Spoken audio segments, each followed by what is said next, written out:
Hello, my name is John Nelson, and I would like to take the next few minutes to talk with you about an international project about studying models of care around the globe. You are using the model of care referred to as relationship-based care or are working toward implementing that model. It is also referred to as RBC. We are doing this project in collaboration with Creative Healthcare Management, the world's expert in relationship-based care. Recent large studies has revealed that patient outcomes have not improved very much over the last 10 years. Much of this lack of improvement is due to not structuring the data according to the model of care that is being taught to employees and implemented operationally.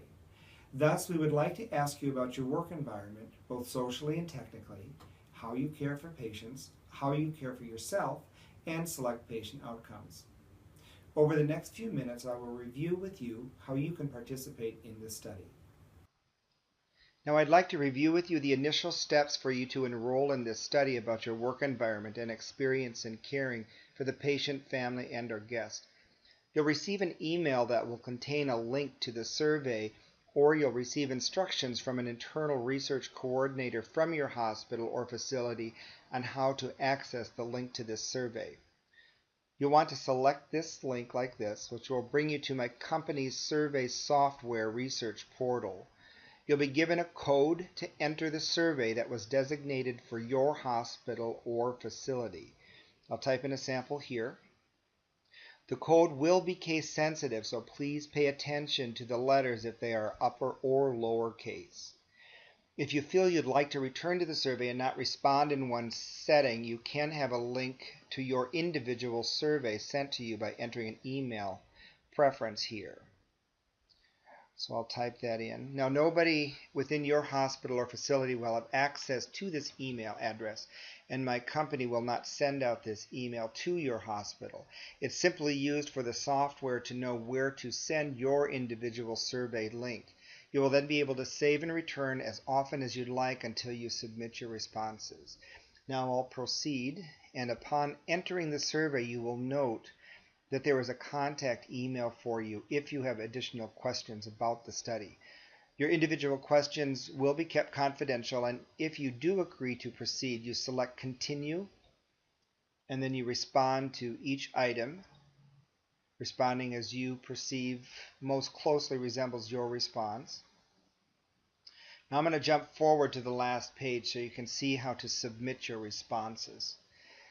Now, as we page down, you will see that I left one item unanswered. Let's say I felt it was too personal, or for some reason I did not want to respond to this item. I can still select Continue. And you'll note it states that I did not answer an item. Now I can either go back and answer, or I can proceed anyway. So I select Proceed, or to continue. On this last page, I select Submit, and I then see that I can view my responses to print a copy for myself.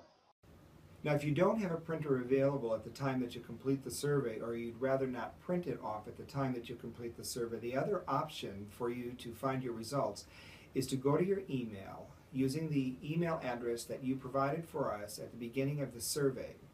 You can download that and utilize those results for you to do some individual action planning for change, or to use to compare your results to those of your coworkers on your unit.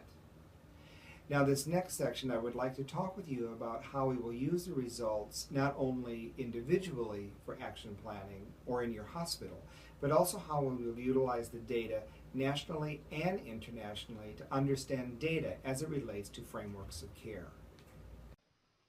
The next level of reporting is also in real time, and it is accessed through the website of Healthcare Environment. I'll go there now. Once you're at the site, you select Survey Management, and this will bring you to the research portal. And whatever manager or director or executive who has access to the reports can enter their username and their password. I'll enter a sample here, and we'll go into my test page. Once within the research portal, you will notice that there is a space to enter an email. This is where the reports will be sent to. The email that's on record will automatically be noted here, but it can be changed to an alternative email if you prefer. The space below the email lists all the types of reports that the administrator may request. Now there are two general types of reports, counts and bar graphs. Counts are used to see how many responses there are during survey administration.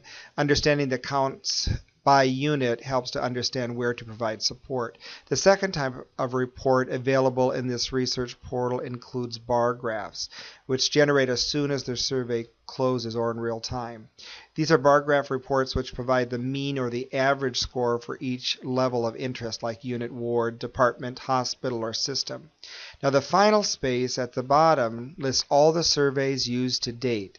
The administrator would select the desired survey and then go to the top and select Submit Query. The bar graph report will then go to the email that's noted at the top of the page. I trust this presentation has been helpful to understand why and how data will be used and structured according to your model of care. Over time, our understanding will deepen as it relates to outcomes within your model of care, outcomes for both patients, guests, families, and staff. We thank you for your contribution in deepening this understanding. We look forward to learning along with you and working continually over time to improve outcomes.